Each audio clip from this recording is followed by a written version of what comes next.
Continuamos analizando la situación en materia de seguridad en nuestro país. Le agradezco a Manelik Castilla, excomisionado general de la Policía Federal, que nos acompañe en esta tarde aquí en Mega Noticias. ¿Cómo estás? Bienvenido. Magda, muchísimas gracias. Siempre es un gusto, un placer estar contigo y tu auditorio. Oye, platícanos, por favor, tú que conoces tan de cerca de pronto las estrategias en materia de seguridad. ¿Qué pasa hoy en nuestro país? ¿Cómo estamos llegando a estos 3 años del gobierno del presidente Andrés Manuel López Obrador? Bueno, estamos llegando con la seguridad como una herramienta de discurso político y eso tiene dos efectos. Ningún avance se va a notar, ningún balance serio se va a poder realizar si no despolitizamos el tema de la seguridad pública. Hay que despolitizarla y despresidencializarla, porque de lo contrario seguirá siendo un tema más empleado con fines de ataque y de confronta política que de forma objetiva. Y ya en ese terreno de los hechos, me parece que estamos viviendo tiempos en que la estrategia fundamental necesariamente tiene que replantearse, Magda. Hay que decir que hay avances, hay un estado de fuerza muy grande con la Guardia Nacional, está faltando la articulación de este estado de fuerza con otras capacidades a nivel local para hacer buenas investigaciones, detenciones relevantes y con esto comenzar a pacificar ciertas zonas, es mi opinión. Fíjate que me parece que tocas un tema bien importante porque dices, a ver, hay una capacidad de fuerza pues importante, ¿no? Estamos hablando de que hay una movilización de alrededor de 80,000 elementos de la defensa en estas tareas de seguridad pública, 60,000 en la Guardia Nacional, en fin, ¿no? Pero la violencia no es menor y tal parecería que de pronto el crimen organizado se sigue fortaleciendo. De las policías municipales a veces ya ni hablamos, ¿no? Porque también están descapitalizadas, vemos que no se les inyectan recursos, que de pronto han quedado en el abandono, pero tampoco podemos decir que no han sido cooptadas por el crimen organizado, porque la realidad de los datos muestran una cosa totalmente diferente. Mira, yo quiero, y lo digo con mucha responsabilidad, hablar en favor de las policías municipales. Vamos a empezar por comprender su misión, Magda. Hay municipios en que tienen quizás, si bien les va, 10 elementos de la policía municipal. 10 elementos que pudieron haber llegado con mucha convicción para servir a su gente y que de repente se encuentran con convoys de vehículos de crimen organizado con los que no tienen nada, absolutamente nada que hacer para cumplir con su tarea. Y este drama hoy está en un momento muy importante porque si bien existe el planteamiento de un modelo nacional de seguridad y justicia cívica, el que está empapelado ahí en algún escritorio, el modelo nacional de policía y justicia cívica, precisamente está diseñado para ello.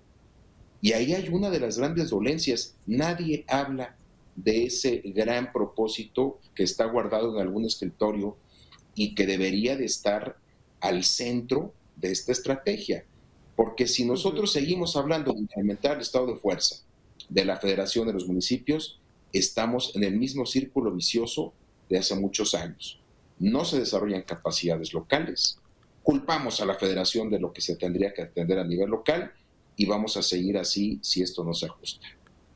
Y que esa es la otra cara de la moneda. Mira, recuerdo justamente en el informe de septiembre, en el informe federal, el presidente reconocía que había al menos 3 delitos que, bueno, definitivamente no se podían contener. Estamos hablando de los feminicidios, estamos hablando también de la extorsión, del robo al transporte público.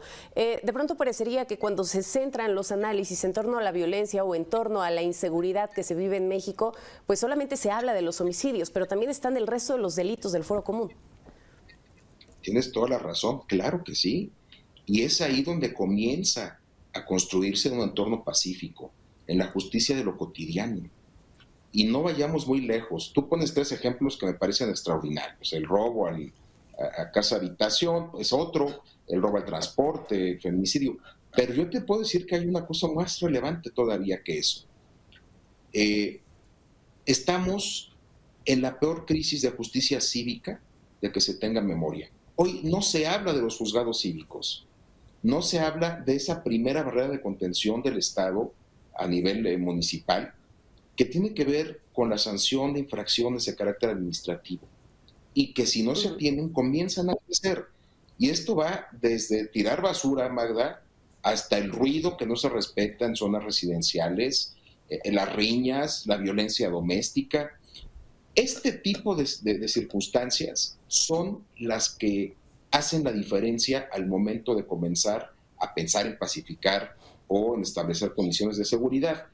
Y si hoy seguimos, insisto, politizando la agenda, esperando que la Guardia Nacional resuelva todos los problemas de seguridad del país, nos vamos a quedar esperando. La prioridad tendría que ser, sí o sí, fortalecer las capacidades locales. Si eso no se hace ahorita, y que desafortunadamente de pronto vemos cómo la impunidad comienza a convertirse en la norma, la falta de Estado de Derecho, lugares en donde definitivamente parece que no se aplican las leyes. La pregunta es, ¿hacia dónde vamos y qué se puede esperar entonces en lo que resta del sexenio? Estamos a mitad del camino, ¿qué sigue? Bueno, ¿qué me gustaría creer? Que en ese corte de caja que se haga, se ponga sobre la mesa. A ver, tenemos 15 nuevos gobiernos en el país. En 3 años estaremos hablando de las elecciones para presidente de la República. Hay tiempo y hay condiciones para replantear esta situación, Magda. Tenemos que recuperar la fortaleza de las capacidades civiles y ayudar con eso a que la Federación atienda algunos problemas que sirven para fortalecer a los estados. Me explico, y ayer lo escribí en un artículo. Delincuentes como Servando Gómez Martínez Latuta, que fueron detenidos por la extinta Policía Federal, están sentenciados. La primera sentencia sobre este delincuente fue por un trabajo de fuero común, es decir, una carpeta que se inició a nivel local por secuestro, que se judicializó y que se dictó una sentencia de Poder Judicial local. Entonces, si los estados entran a esta dinámica de activar la maquinaria de la justicia penal y son apoyados con la Federación en este tipo de operaciones, creo que el escenario podría ser muy correcto con el enorme estado de fuerza que trae la Guardia Nacional. Pero si insistimos, como ha sucedido en días pasados, en presidentes municipales que exigen, piden a gritos la presencia de las fuerzas federales, en lugar de exigir el fortalecimiento de sus capacidades locales, pues esto no tiene para cuándo. Creo que ahí está, es lo que yo quisiera, es lo que quisiera y creo que muchos quisiéramos. Sí, que presidentes municipales, y me quedo con esto que nos comentas, Manelik, presidentes municipales que no exigen el fortalecimiento de sus corporaciones locales. ¿Por qué? Porque se requiere depurarlas, se requiere capacitarlas, se requiere armarlas, en fin, tantas problemáticas que vemos en lo local y que podrían solucionar muchos de estos problemas que hoy también tenemos y que desatan o terminan agravando la problemática a nivel federal. Muchísimas gracias, como siempre, por estos minutos. Al contrario, Magda, un placer. Muchas gracias.